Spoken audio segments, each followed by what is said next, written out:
Hi friends, and welcome to All By My Shelf. I'm Miss Rachel, and it's so nice to see you. Today's panel is simply Bewitching. 5 incredible young adult and middle grade authors are here to talk to you about witches, Brujxs, and a semi-magical witch. Those authors are Julie Abe, Aiden Thomas, Sasha Laurens, Latimer, and Isabel Sterling. This panel is going to be moderated by Raquel Marie, who is a booktuber at Blonde with a Book.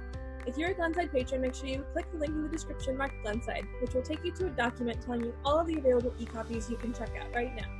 If you're someone who prefers hard copies, you can fill out the form that I've added there for you and tell me exactly which book you would like me to put on hold for you when the library is able to reopen. I hope you enjoy this panel.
Hi, so I'm Raquel Marie. My pronouns are she, her. I'm an aspiring author and I make YouTube videos about books on my channel, Blonde with a Book.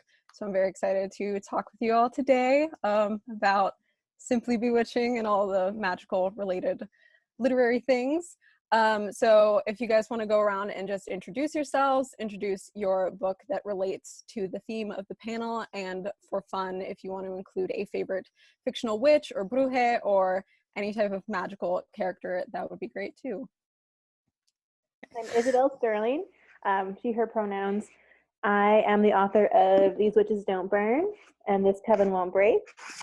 And my favorite fictional, which probably actually have them with me, I've got Eva Willow from Buffy and Hermione from Harry Potter.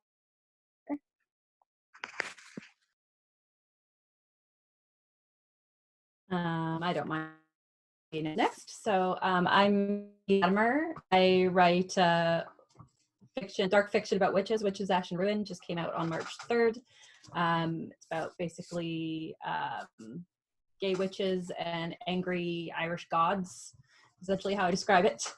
Yeah. And probably my favorite witch is Bellatrix from Harry Potter, because I like her energy. And Molly Weasley, who's kind of like the opposite. Also, I am a huge Willow from Buffy fan as well, so gotta put that in there as well.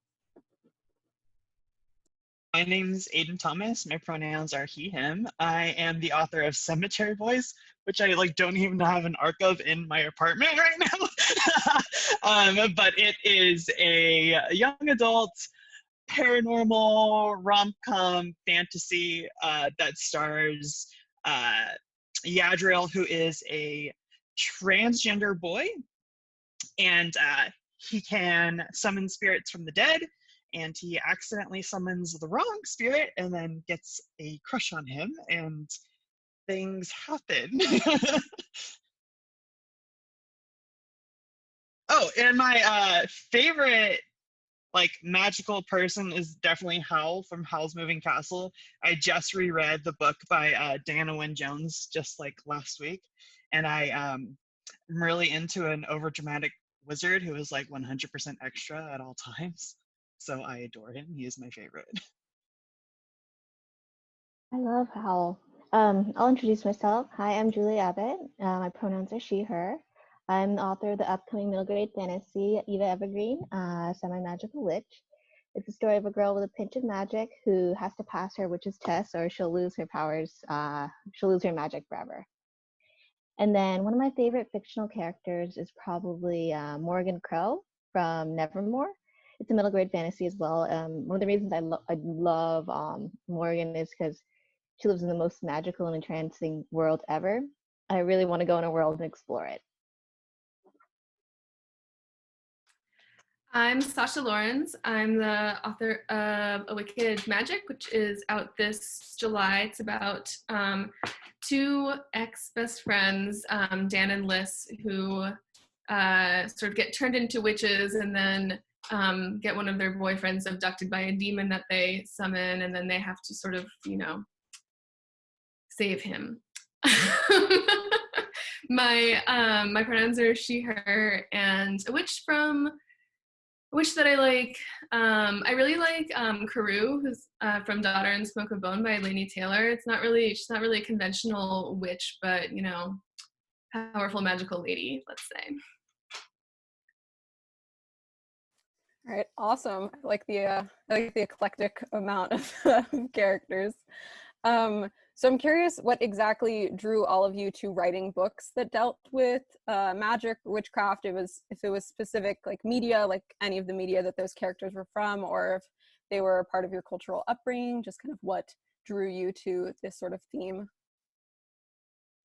So for me, I've always been in love with magical worlds that sort of seem ordinary at the beginning, but they're also so full of enchantment. So like the world of Harry Potter, or the idea that something magical is just around the corner in our real world. I think maybe many of you have had the experience like reading a book where there's like a object that can grant wishes, or stumbling upon a enchanted garden. And so all those stories and ways to escape growing up definitely influenced me to write about magic. And then culturally, I think being Japanese American, there's a lot of media about magic in the real world. And so that was a huge factor as well in creating a world for Eva Evergreen, where it's a world that seems sort of ordinary, but also has bits of magic here and there, but it's not in a place where everyone has magic. I'm really into that kind of magic system too, the kind where it's you can find it if you're looking for it, but it's kind of like just around the corner. It just lets you kind of imagine that world being real for yourself, which is nice. It's like, oh, it's there, I just can't see it. And for me, like General Latinx Brujeria really inspired me to write Cemetery Boys, and I'm Cuban, so Santeria was a really big influence as well. And the whole magic system and story is based around Dia de Muertos, or Day of the Dead, which is a very spiritual, magical holiday. So all of my influences and like my favorite things about my heritage is kind of what inspired that kind of magic and that kind of world. I actually, for some reason, don't have a lot of memories of reading books about magic when I was a kid, although I know that I definitely did, in part because when I turned 14, when I started high school, I was very much like, enough with the kids' books, like I want the adult books, and the adult books were all about like sad white men. And that's basically all that I read until, a large part what I read until I got out of college. And around that time, or a couple of years later, is when I started reading young adult fiction and started thinking more about, writing something like that and what that would look like if I did, and telling stories about women, like powerful women, troubled women, women who are doing magic that are not just like these sort of, it's kind of like the polar opposite of the books that I had been reading for my whole life. And in that way, I think it is pretty reflective of my upbringing as well, which is, very feminist, let's say. I also grew up in the gay neighborhood in San Francisco, which is definitely the kind of place where like around every corner, like something crazy might be happening, like something that's sort of like over the top, really not like anything you would expect to see. And I think that that's, as other people have mentioned, that's part of what's really nice about writing contemporary fantasy, is that you get to capture that kind of like exploration, discovery, and sort of like secret world kind of a thing. For me, I was not allowed to read books involving magic growing up until I was like quite a bit older, because I grew up super conservative Christian, and so anything that had magic in it was like strongly discouraged. And yeah, I think I've given my mother apoplexy having written about witchcraft and bisexual girls. So that's not a book she'll be reading.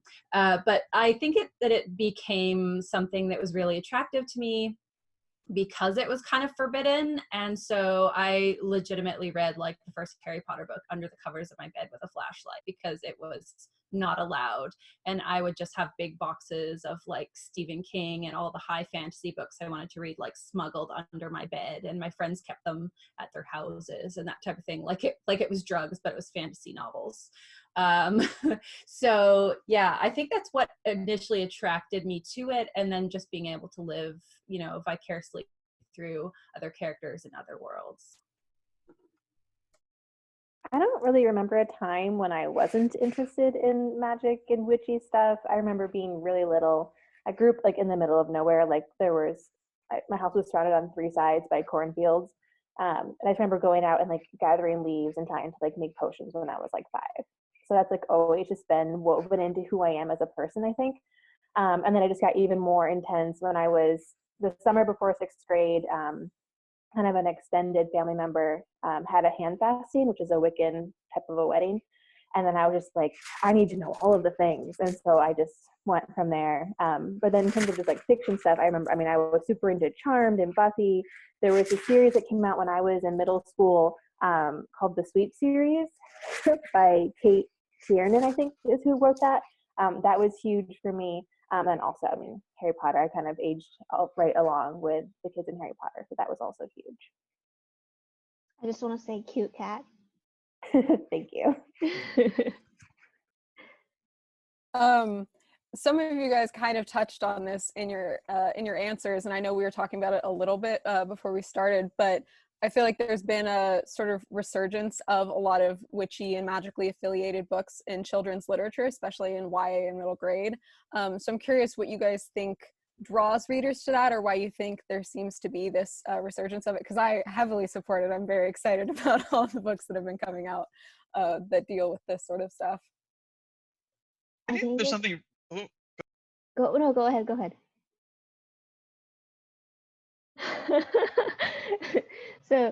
So for me, I think it's like absolute like escapism. I think everyone right now, especially everyone's feels so trapped, or they're feeling like everything's been weird and strange, and magical books sort of give us hope and make us believe that there's good things out there, that we can do more than what's just, you know, given to us, or we have more opportunities than what feels like are enclosing us in. So definitely escapism for sure. That's what I think is causing resurgence in magical books. I totally agree with the escapism part. I also think we're having like you said, where everyone's kind of going through it over the last few years. And I think having these fantastical books where characters have a lot of agency and are actually like powerful and have control over things is really important for young readers, just to kind of have that experience and be like, oh gosh, yeah, it would be so nice if I could have this power over a situation and be able to like solve some problems or make, you know, matters worse. But like, wouldn't it be really cool if I had super strength, or if I could just go invisible right now so I don't have to be in this situation? It'd be really wonderful. So I think that's a really cool part of it, that's kind of what readers need right now, is to be able to kind of transcend and have magic in their lives. Yeah, I'll add to that, because I think that's a really great point.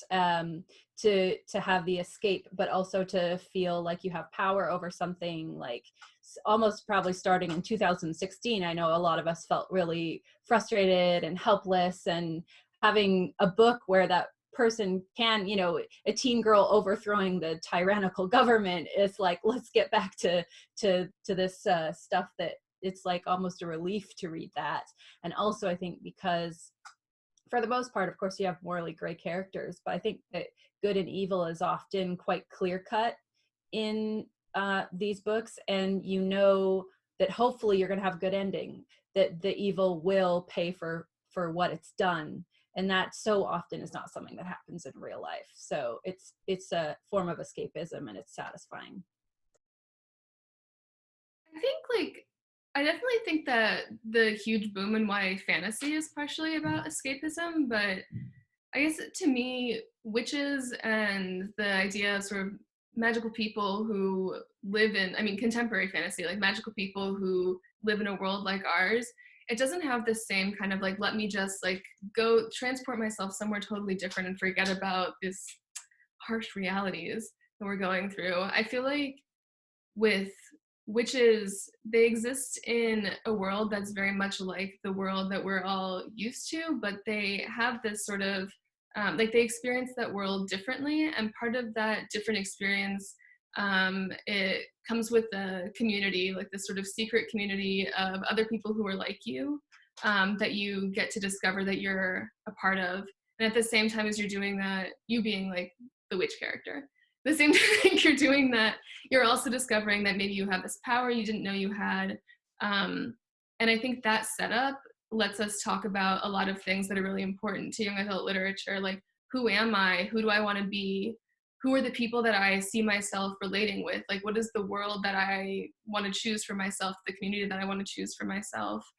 So you're dealing with a power that's inside of you that's really scary sometimes, and sometimes it's super cool. And you have to figure out how to live in a world where, you know, you don't always have control over what's going on. You don't always have control over yourself, but you can learn. You can learn new things about yourself and about the world. And I think that's like a great thing about contemporary fantasy and witches, and like a fundamental question in young adult literature in general.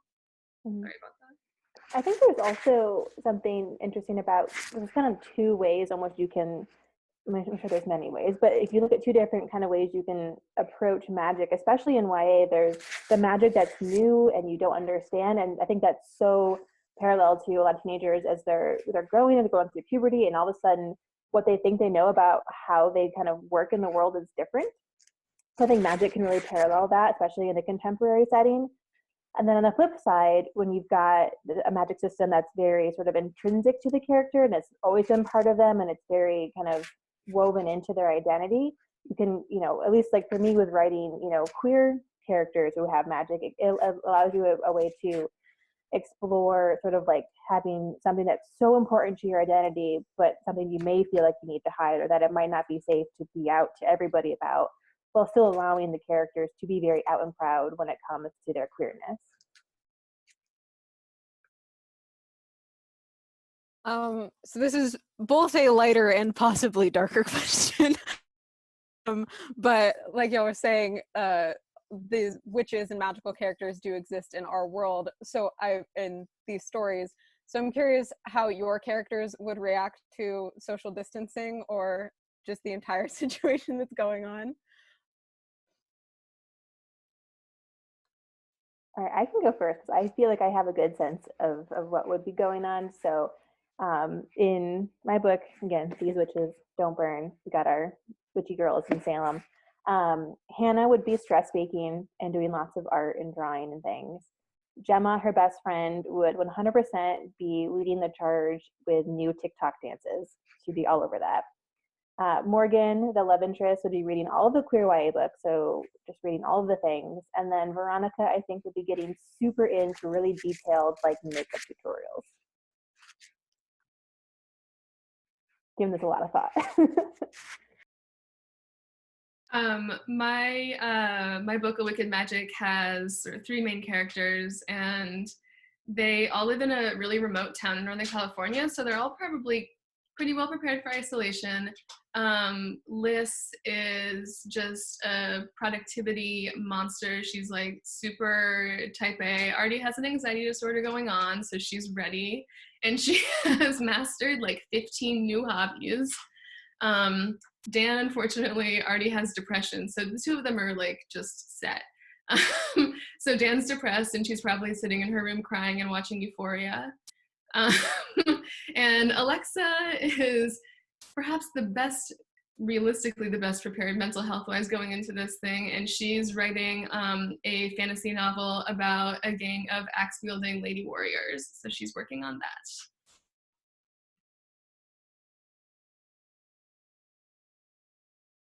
So I've given this a bit of thought. So I think my kind of two main characters would be reading a lot. Dana would be reading, and Minor would be probably like pacing a lot and driving everyone insane. And then Cora, who hates everything and everyone, would probably be trying to pick fights with people while in quarantine. And then my last main character, Sam, is like a conspiracy theorist type of like, I don't know, he would have charts. He would just have charts on the walls and probably yarn connecting them. I think for me, Yadril, my main character, would be super practical. Um, in his community, the women often work in healthcare because they can heal people. So I think he would be like organizing folks to like do homemade masks and like get food together for like all of the Brujxs who are like going out and helping people through all of this, like really practical, being on task.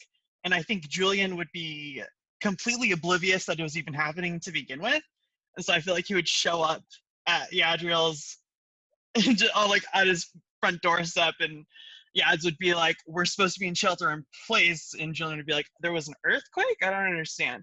And then he'd end up getting locked down at Yadriel's because Alita wouldn't let him like go home, and he would absolutely go stir crazy and be annoying the heck out of everybody. But at least he'd have like the cemetery to like wander around in.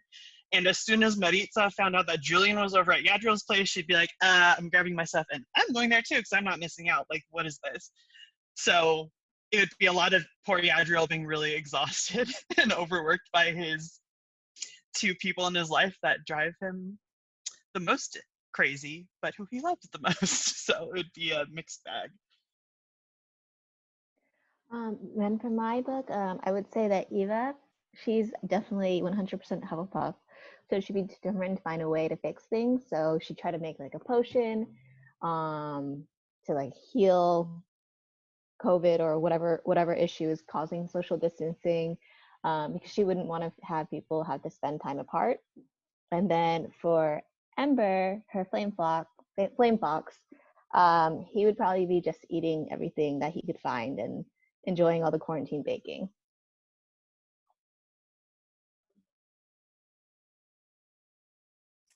So this question sort of goes back to a lot of the answers about what draws readers or what drew you guys to writing books about witches or seeking out magical books. I'm curious if you could have any magical ability, especially if it's something that is in your books themselves, or cast any type of spell, what you would want to be capable of doing.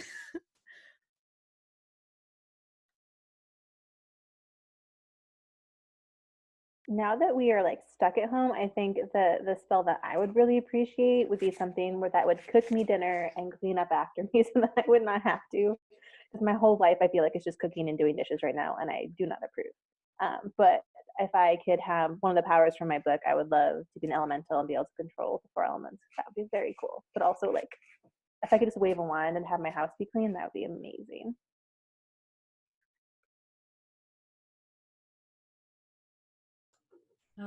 Excuse me. Most of my spells in Witches Bash and Ruin are like battle spells. I don't really need that, not really going anywhere right now. So I'm going to pick one outside of the book. I think I would like to fly. I'm going to be basic and pick that. But like on a broom. So like, yeah, hand me that broom. I'd probably like fall off of it and break my neck, but I would try. So I would really be into like summoning ghosts and being able to like talk with them. That'd be great.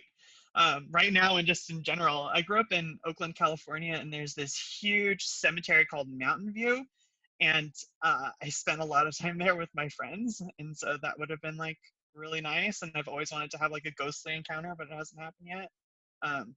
It'd be a good way to spend the time, and like if you're like on quarantine, you can at least have some like ghost friends to be chilling with you. So that's something.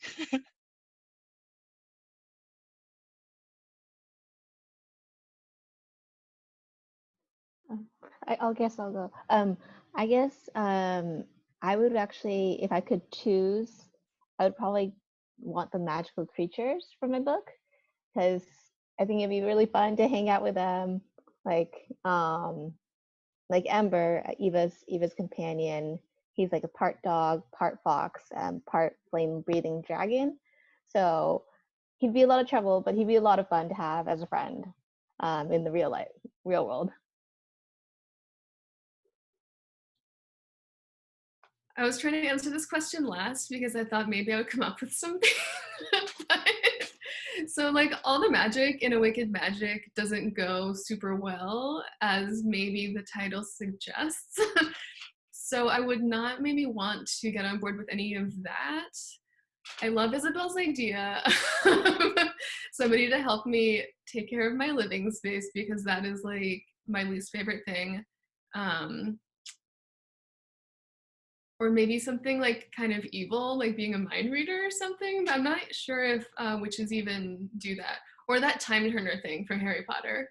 More hours in the day.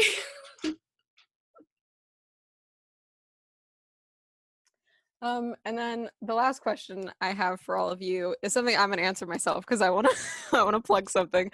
But it's that, like I said, with this resurgence of YA and middle grade and children's literature that deals with witches and magic, are there any books that you are all looking forward to or that have recently come out that fit that genre? And I want to talk about Claribel's Ghost Squad, Claribel A. Ortega, which kind of relates to it, but I also know that they're working on a YA novel that deals with Brujxs and like witches in general that I'm very excited for to get to read someday. But I felt the need that I needed to plug something in this too.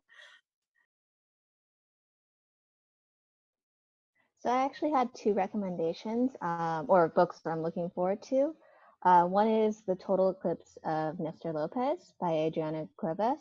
It's a middle grade contemporary fantasy, and it's about a boy who can talk to animals, but he has to save a witch or save his town from a witch who's absorbing the animal's powers. And then my second recommendation was actually going to be Ghost Squad, because I heard it's. I'm super excited to read it. I heard it's described as like Coco meets Stranger Things, and it sounds super fun, and I can't wait to read it. I am out of my mind excited for Incendiary by Zoraida Cordova. It's going to be incredible. It comes out April 28th, and it's fantasy, and it's set in a world inspired by 15th century Spain and the Inquisition, and that sounds so cool. I am so excited for it. It's going to be fantastic. I'll jump in because I agree with all of you. All of the books that you guys have said so far, I'm like already so excited about. But also The Deck of Omens by Christine Lynn Herman is out today. The first one was so good and so witchy, and I'm so excited for the second one.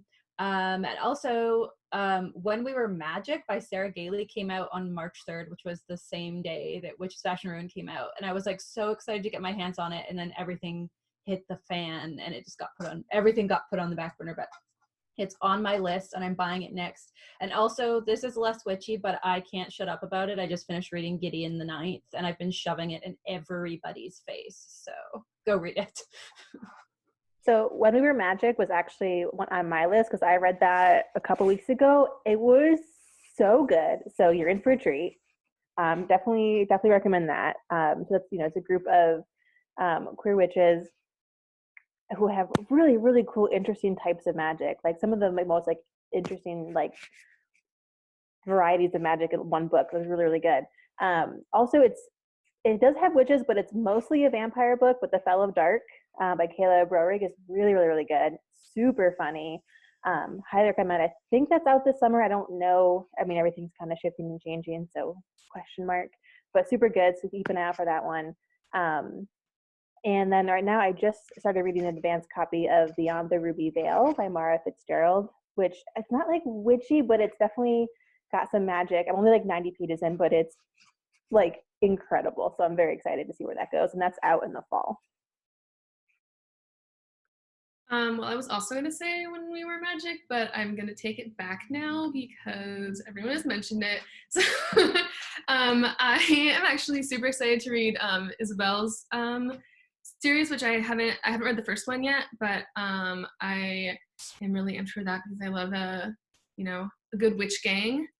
And I'm also super excited for the sequel to Gideon the Ninth, which is, I guess, not. I feel like necromancers are like in the same like genealogy as witches. But yeah, Gideon the Ninth was like one of my favorite books of last year, so I'm super stoked for that too.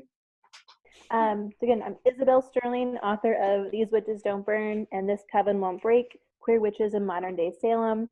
You can find me on Twitter at ISA Sterling, and then on Instagram at ISA_Sterling. I'm Sasha Laurens. I'm the author of Awakened Magic. You can find me on Twitter at Sasha_Laurens and on Instagram at Sasha L. Writes. And my book's out July 28th this year. And I forgot what else I was supposed to say. What am I, like, where you can buy it? Stores. Any store. Don't put that in there, sorry.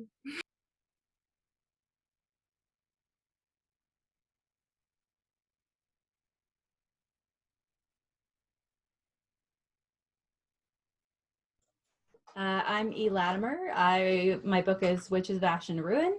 And you can find me on Twitter or Instagram under E. Latimer Writes, or on my website, elatimer.com.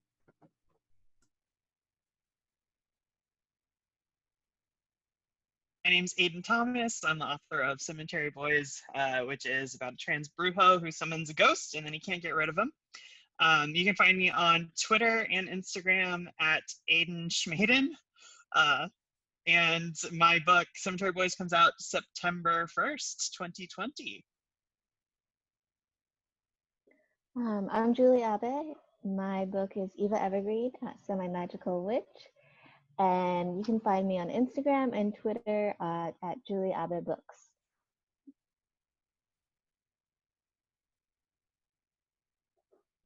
And Raquel, where can people find you on social media and YouTube? Right, I forgot I'm Raquel Marie. You can find me on Twitter at Blonde with a Book, with zeros instead of O's for book, and on YouTube at Blonde with a Book. Excellent. Well, thank you all so much for taking time out of your day to do this panel. Yeah, no Thank problem. you. Thanks for having us. Thank you for putting it together. Yeah.